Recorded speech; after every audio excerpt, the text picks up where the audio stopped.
Okay, so furries ruin the internet, and here's why. What if furries ruined? And I don't mean just the usual, like, you know, that we get a picture of, like, fucking Nick Wilde or whatever, or, like, some new anthropomorphic character, and furries are like, this is mine. Because that's just normal for furries to do. We could do this over and over and over again. But here we are, still doing the same thing. Again. Imagine if Protogens can make more than 10 fucking Hot Pockets. See, no, that's not an example of furries ruining everything. That's an example of furries innovating. I want 10 Hot Pockets all at the same time. Gimme. That sort of redeems my sort of feeling towards humanity and furries. Wish Dragon be getting the furry treatment? Please no. Dude, I haven't seen Wish Dragon, but I know for a fact that it's a genuinely wholesome and genuinely, like, heartfelt, heartwarming sort of movie. It's supposed to make you cry a bit. I from what I've seen, people got emotional over it. Please, furries, don't fucking touch this. I swear to God. If we're going down this route again, another example, furries take any fucking cartoon animal character that breathes and they're like, throw a dick on it. And that's how furries ruin the internet. And it's unfortunate as well that it makes its way into, like, normal search engines as well, you know, when there's, like, furry porn of, like, some amazing cartoon animal character. And that's, like, the main thing that shows up on Google. You know, like, why? In a lot of these cases, like, I don't know, man. God, I hate people. I do too, Cloudy. But still, like, don't spoil anything for me, please, with, Wish Dragon. I still want to watch it. And I'm also going to keep off of, furry Twitter, for affinity, and specifically E621 or Horny Trash Fire as a means of keeping the peace with enjoying the film for what it is. But at the end of the day, the internet has desensitized me so greatly. What can you do? But still, like, do furries realistically have the right to take, like, a film or animation's character, like, even something that belongs to, like, a brand, and, like, make their own sort of art of it? Do furries have the right to do that? I don't know. That's probably not, but, like, why would these companies, like, try to sue for that? In some sense, they're advertising, and plus the furry market is, like, insane. Fuck, man, a fursuit slot sold for $50,000 recently. $50,000. $50K went into a fursuit that hasn't even been made yet for a slot for a maker.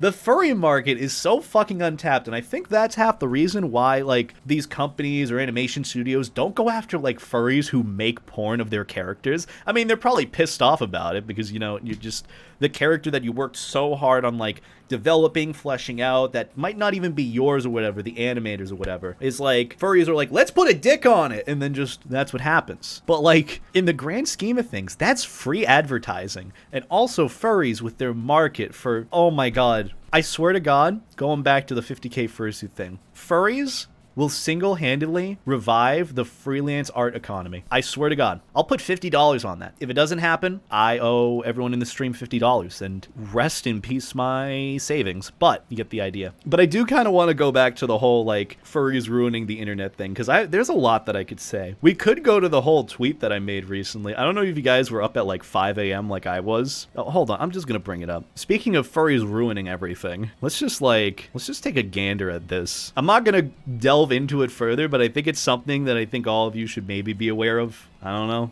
Maybe. It's kind of cool. I'm going to info train you guys. It's not info train. It's just more like thoughts and opinions and whatever. Okay, so saw this post yesterday at 5 a.m. You've all seen these sort of posts around of, like, quote retweet with an opinion that would probably have this happen to you in the fandom, and that's what it is. What are some opinions on the furry fandom that'll have you like this? And people very much quote retweeted. Not as a means of ratioing. This is not ratioing. This is contributing to just the moral of this. And then I contributed to it in sort of just a frustrated manner, but I think you guys got the idea. Too many opinions, honestly, and too many opinions to even fit into a proper post on here. Oh, what are the good things about the furry fandom? Oh, you know, let me get out the little, like, picture book with, like, all the photographs and good times and charity work and all that. Yeah, but what about, like, the bad stuff about the fandom? Oh, you want to go over that then? And then I just go out back into the shed and there's just, like, a big fucking, like, hefty book. Like, you know the yellow pages that, like, you know, your parents would have? They'd be like, go and get the yellow pages for me. And you just gotta, like, heft it up, and it's a fucking pain. This is one of those. Like, bad things about the fandom? Well, okay, if you say so. There's just a big fucking book, and you just gotta go through it. And there's just, like, lists upon lists upon lists, and it just keeps fucking going.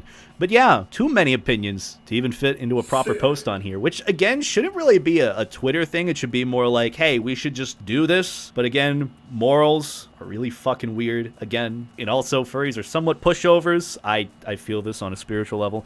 But opinions that are also never taken seriously and forgotten a week later because said opinions are issues in the fandom shatter the fantasy for the ignorant that everything is perfect. That's pretty much a summary of why problems are still problems, and you kind of get that idea. But I won't divulge on it further, just thought I'd say furries do ruin everything. Not in this case, but like, oh my god, the list of bad things that furries just haven't gotten right. If there's, you know, the history, like, quote of like, those who fail to learn from history are doomed to repeat it. This is the furry fandom. That whole motto quote is just how it happens a lot of the time. Oh, another person came up that's actually a problem. We could get rid of them, but they make cute fursuits, so they get a pass. They're still gonna make money, all that shit. Oh, content creator. Well, they did this?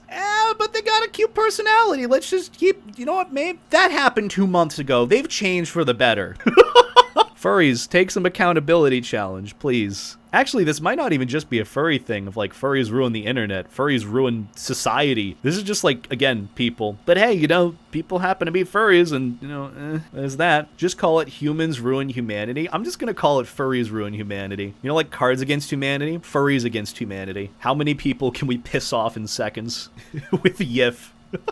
People will be people. Exactly, Zacchaeus. And that's the thing. The whole, like, furries ruin the internet thing kind of just summarizes to, like, people are just people. Dude, you know what's another thing? I think the Twitter algorithm is changing. I haven't seen an Arby's promo tweet in a year now. I think we're going into a new era. That's concerning. Yeah, I know, fuck Arby's. Arby's sucks. That's a separate thing. But like, what I mean is like the algorithms are changing, and that's concerning, okay? I am concerned. I'm always concerned about that. But like, if we're starting to see more furry porn than, you know, Arby's, then just because we see more furry porn than Arby's doesn't mean that we're not still seeing the meats. Sorry, not sorry.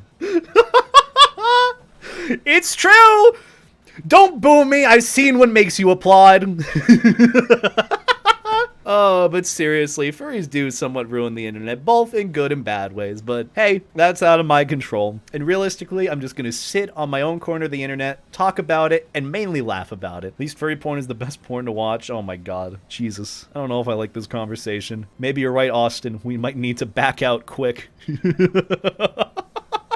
But seriously, like, I don't know, in some cases, furries just kind of exist on their own, like, end of the internet, and then algorithms will just come in and be like, you, come with us, and then it's just like their tweet or post or YouTube video is like posted online, put in the mainstream. That's how I came to be, if you remember. The whole thing with the 7 levels of being a furry, I was just on my own corner of the internet, and then people were like, you, come here! And then they just made it trending for the next, like, month or so on YouTube. And that's how 7 levels of being a furry happened. That actually explains how I got here, believe it or not. The reason why I'm even here in the first place. The furry side is okay. It's a solid okay.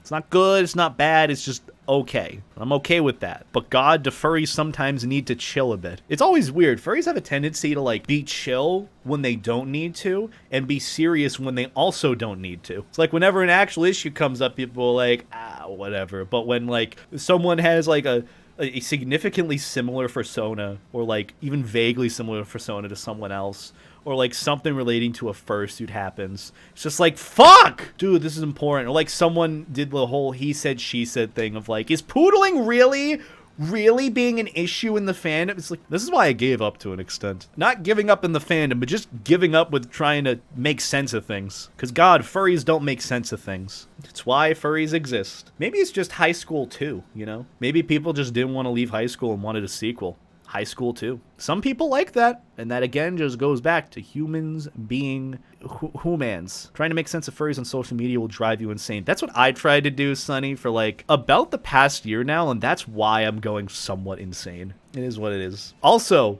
furries ruining the internet. Another thing that contributes to it. Hold on. Tim the Tadman explains the hardest part of being a streamer. So I want to show this just to add to the whole thing that I've kind of driven into the ground with you guys about like, hey, you know, as a content creator, I'm also a person, and I also want to change myself and improve and not do the same thing I've been doing for 5 you know, years like change a bit. So hold on, let me just bring up the volume a little bit. It's quite accurate to just how things are as a content creator, not just as a furry content creator, but mainly a content creator. And I'll talk about the furry portion within in a bit. But like, I think this is an excellent like video for us to watch right now.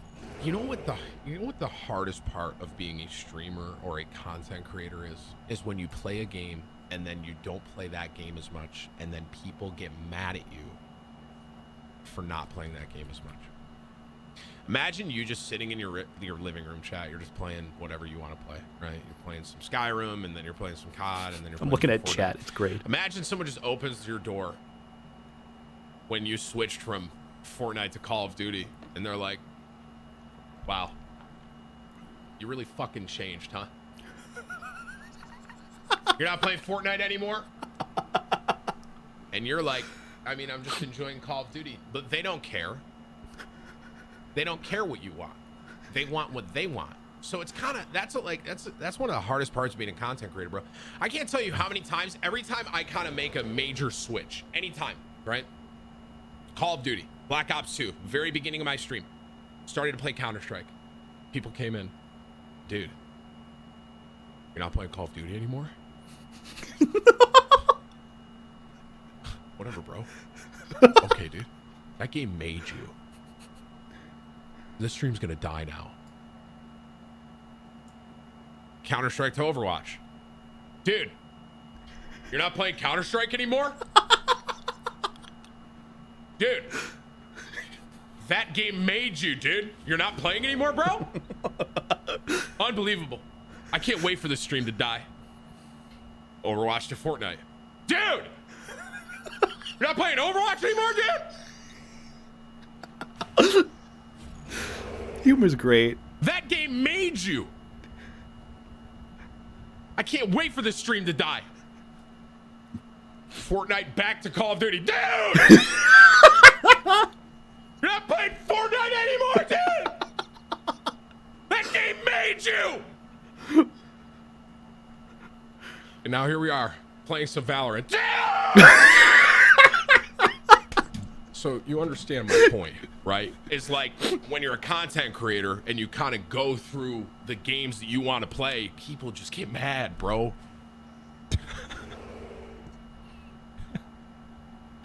Dude, you're not playing Valorant anymore, dude? Yeah, it's weird, man. It's really weird.